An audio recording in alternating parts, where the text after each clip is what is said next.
We're all superstars. Coffee. Oh, I'm sorry. Were you fine folks expecting some kind of witty intro or hilarious anecdote for this video? Because, yeah, I got nothing. Welcome back to Super Princess Peach.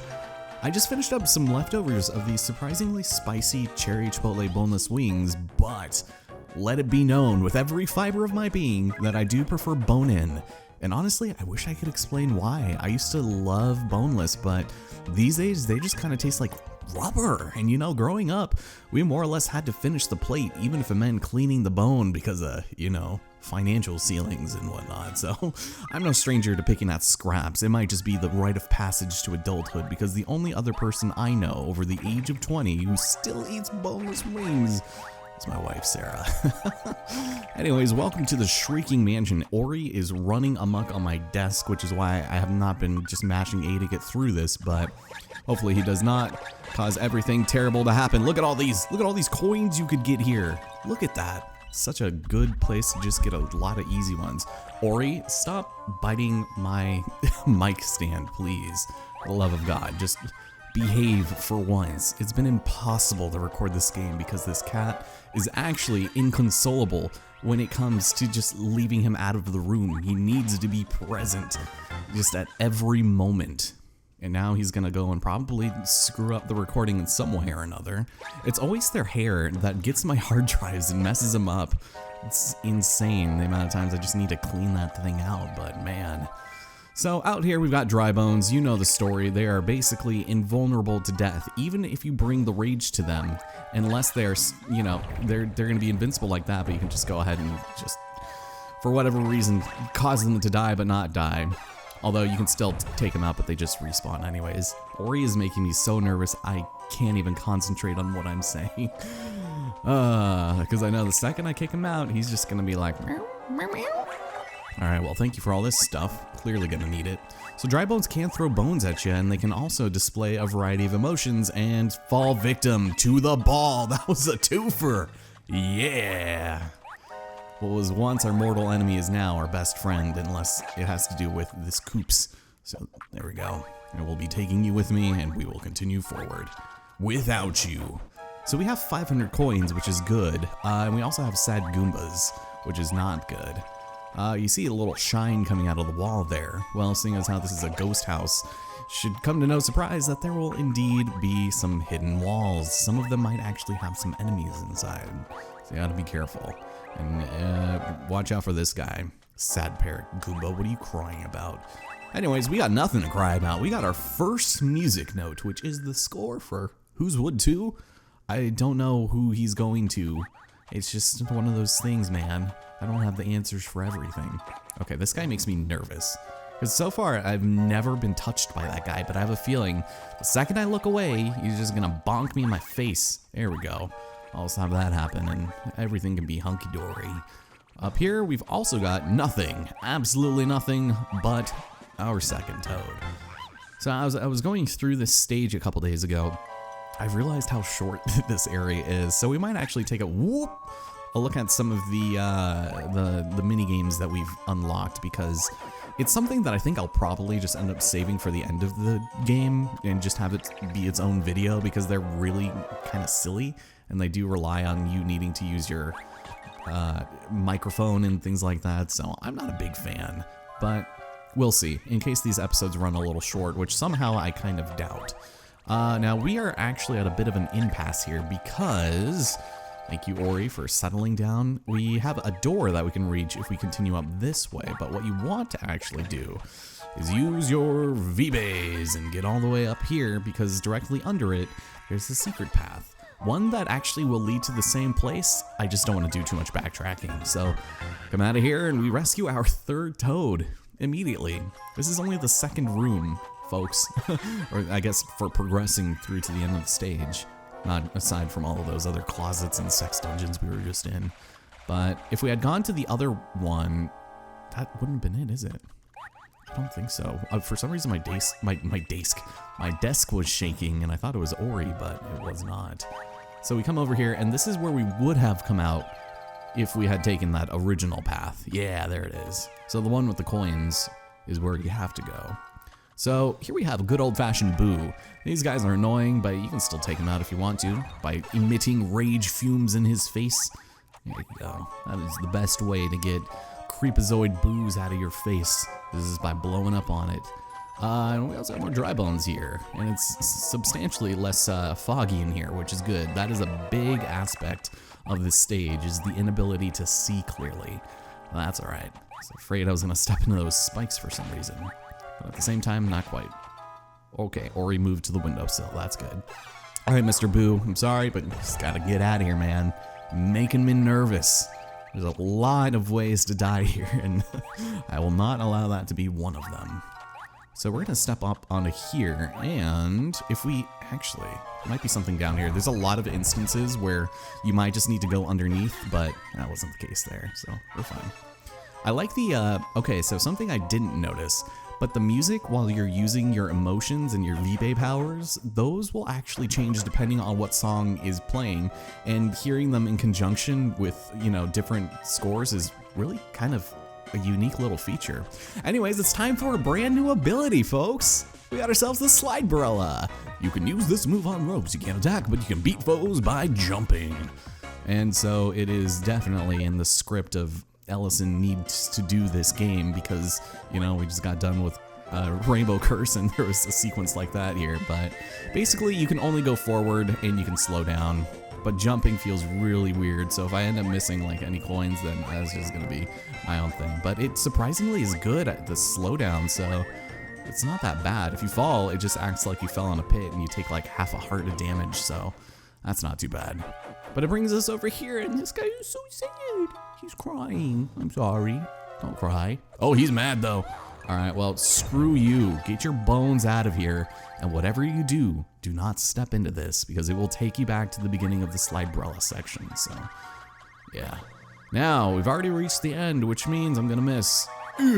Okay, thank you for the slide, and 50. Shocker, you know?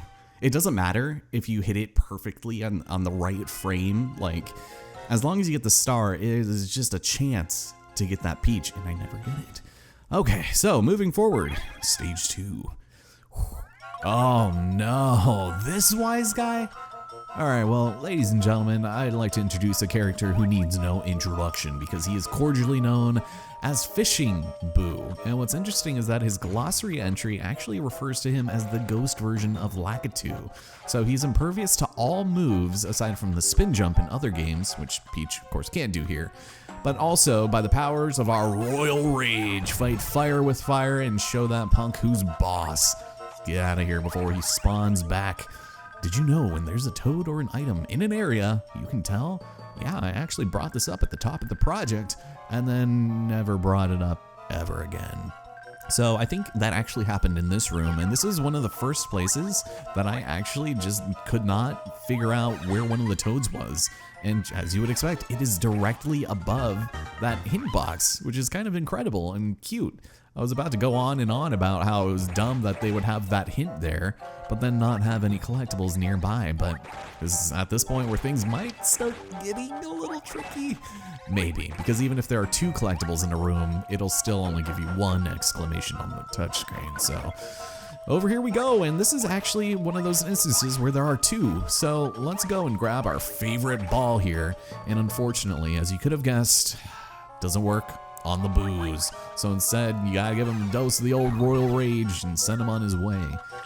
But then you might be asking yourself, or even to me, your intrepid narrator, Mr. Cruz, where the heck does this ball go? As it turns out, there's a fake wall here with a jigsaw puzzle piece, as well as a bank bonanza.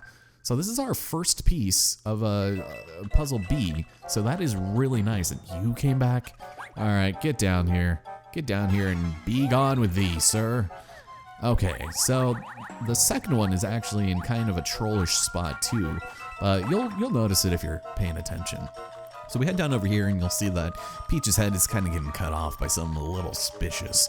And you know what? I'm not a fan of that. So behind this fake wall is yet another toad.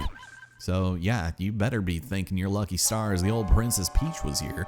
Otherwise, I don't know, I might need to seek out financial retribution for your rescue. No one else would have been able to see you. Nope, not at all. So what's kind of annoying actually is if you try to fall on an enemy while you're also on one of these falling donuts, it will hurt you of all things. So I'm not a fan of that. Keep on going. Ah, fangs. Hate those guys. And as a matter of fact, if you slide down this, it's a trick. It'll actually hit you straight into that fang and you'll take damage even though you're doing your butt sliding animation. Not a fan.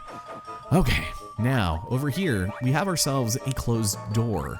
And the conceit behind this is basically you need to light some lanterns in order to get past it. And this is also going to be a key part of fighting the boss of this area. So keep in mind that all you have to do is just tap it for a split second and it will stay lit. Let me tell you something, kids. So yeah, get out of here, Fang. You can't eat those guys for V-Babe sauce, so don't even bother. But yeah, this, as you know, is absolutely a V-Bay guzzler. And so do everything you can to just stop yourself from using all of your power and you'll be good. Open the door and you're set. So hooray for that. Hope there was nothing in there we needed to collect because it's not in here. So we got Cheep Cheeps and God knows how dirty this water is sort of situation. I don't know what he's thinking, but well, let's do this. Stay away from the ancient water, please. It might not even be water anymore. I'm surprised those Cheep Cheeps aren't actually just skeletons or ghosts or, you know, dead. Which, you know, it could be, but I won't worry about it. We'll move on, and this room. Okay. Well, we've got ourselves the trio of pipes, and luckily, the only one we can go into is this one, where we'll be introduced to the concept of extremely foggy, hazy rooms. And what you basically can do is just use your Joy V-Bay and just fall to the ground and let it clear out, but it never gets bad enough to the point where you will end up not being able to see anything. It'll always, you can just go through this without it, it's just slightly less convenient. So I'm just gonna be careful because this guy's gonna be a jerk. Ugh, thank you. And amongst other things, I think we're just about done here. So let's go and rescue the old toad. There you go. Well done. You're saved. And let's get the heck out of here. See if we can find the end of the stage before long. And this will just take us right back to start. So fill back up on your V-Bays if need be. And if at this point you have not, you know, at least bought one upgrade, I'd highly recommend grabbing one now because as you can see, a lot of these enemies cannot be consumed because they're dead, which is an odd thing to say without the context of a game. So, hey, check it out. We've got this aspect that we learned about also at the top of the project. But these are interesting because if you walk slowly, they won't fall. They'll just crumble endlessly. And the second you jump, it will disappear. But keep in mind, you don't actually need to. It gives you a split second to, you know, jump off of it if you have good timing, unlike me.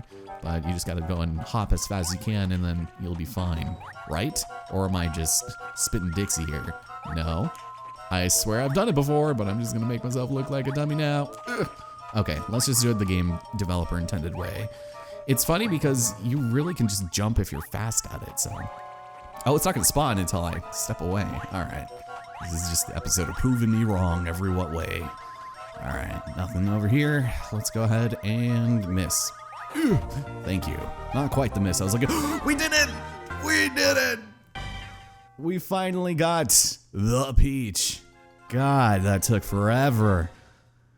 Jesus. Okay, now is the perfect time to go ahead and get some upgrades.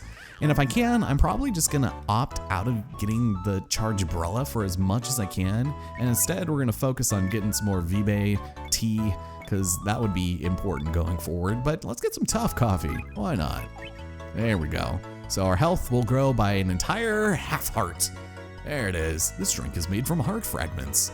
Not something you'd ever want to hear being put in your coffee. No, no sir. But let's go ahead and buy this because I'm gonna feel real good about that. And if you think it's a bad idea, well then you can just shove it because I like not having to worry about it in the stages where you can't consume things. But now it'll cost $1,500 for our next one, which is fine. We don't need that much, so I'm okay. And honestly, I think I've mentioned it before, Chargebrella just isn't great. You don't really need it. And sure, you can use it to kill some enemies, but I'm just not gonna bother. So you're welcome, Toad. I've been the best source of business you've seen since the days of the old King Mushroom Man himself. Anyways, time for stage 3-3. Let's see. Oh, this one. Interesting. Thank you. I will take all of that. Oof, look at all this. Oh, nice. So this is going to be the stage of multiple paths and dead ends, so be prepared for that, as well as the introduction of some incredibly annoying enemies. It is bad, man. Let me just tell you something. So up ahead, you want to watch where you're going very carefully because we are introduced to little Sparkies. These ones are legitimately invincible and cannot be destroyed under any methods or circumstances. Just don't worry about it, sweetheart. Just collect your sweet little coins and jigsaw pieces and you will be okay. Very nice. And more importantly, we're also going to see hotheads and potaboos and things like that. So you do really kind of want to be careful for that and just act accordingly because these guys are super annoying. As much as I wish I could just take their asses out. As far as I know, we cannot. So I'm just going to go ahead and wait carefully. Maybe throw in a quick little V-Bay. Nice little cyclone. This guy just, oof, he was about to make me a very angry woman. Let me tell you something. Peach does not like to be touched by these things. And you know, have you ever been shocked by anything? Let me ask that question. Glad fangs. Not a fan. Because every time I think of the game Crackdown, I think of the time that I was plugging in my Xbox to like a power brick basically, or like an extension cord, one of those things that has multiple plugins to it. I was plugging in my 360 and I was getting shocked and I didn't know what was happening because I couldn't take my hand out of the socket. I was like shocking and vibrating into it and I was like, what the hell is happening, dude? And that was kind of scary. I was like, all right, not using that thing ever again. But that was like back in the early 2000s, you know, maybe like 2006 or something. So, God, that was like 15 years ago. What? Weird. So I must have been at the very least like 14 or something. Okay, that makes sense. But yeah, just those power strips that have all those. I've always been wary about them, especially when you get the horror stories of the, no, not you. You stay away, man. Yeah, just terrible. Like the Amazon power strips and their rechargeable batteries and stuff is always really scary to me. Now, down here, we have ourselves an endless pit, aside from the places where there are small places to use a lantern. So again, just make sure you tap, and you're kind of jumping blindly, but if you know where they all are, you can just go ahead and step directly onto them and kind of like save yourself with the float. But after you light 3 of them, you open the door that is just down here, and this will take you to a lovely toad friend. There you go. You're welcome. And this door that is right above us is actually the exit. So it'll take us to the top of the room, which will allow us to leave. So this does employ the use of you know, going into a door that you had just walked into to go somewhere different. Because instead of going back down, it takes us back out. So it's kind of like God, what was that place called? Silphco in the original Pokemon games. I got stuck when I was a kid because I didn't realize you could step back onto the teleport pad to move in the opposite direction. I thought you just always had to go out. Speaking of, this boo, for whatever reason, this is a big boo. Sometimes they're mad, sometimes they're just kind of okay with things. We don't need to set him free, but we will because I gotta show him a lesson. And of course, just as you would expect, he is invincible. He will not be able to be damaged by any arbitrary means of the princess. Nothing in her repertoire, no amount of rage will be able to do it, but hey, you take him to like a rave EDM party and just hang out over here, and there he goes. He has been quelled. The power of Molly, it compels him to die. Let's get out of here. You could also just cyclone up there, I think. I don't see why you wouldn't, but do we want to stop? Right, this one. You need to be very careful going forward because you're going to be just chased down by a wall of boos and also these extremely happy Glad Fangs. Not a fan. But what you could do really is just kind of cry your way through and just run as fast as you can. So I might actually just be mad with these ones because they're just gonna be in the way. Cheese it! Oh, got it! Ugh. There you go. You don't need that much time, but they give you some crystals, so. Yeah, those will not stop under any circumstances. They're blindfolded, which makes them terrifying, but you can go ahead and see they will not stop for nothing. Oh, I hate those guys. Okay, over here we got ourselves the old hot head. Count to 1,000 for you sleep in bed.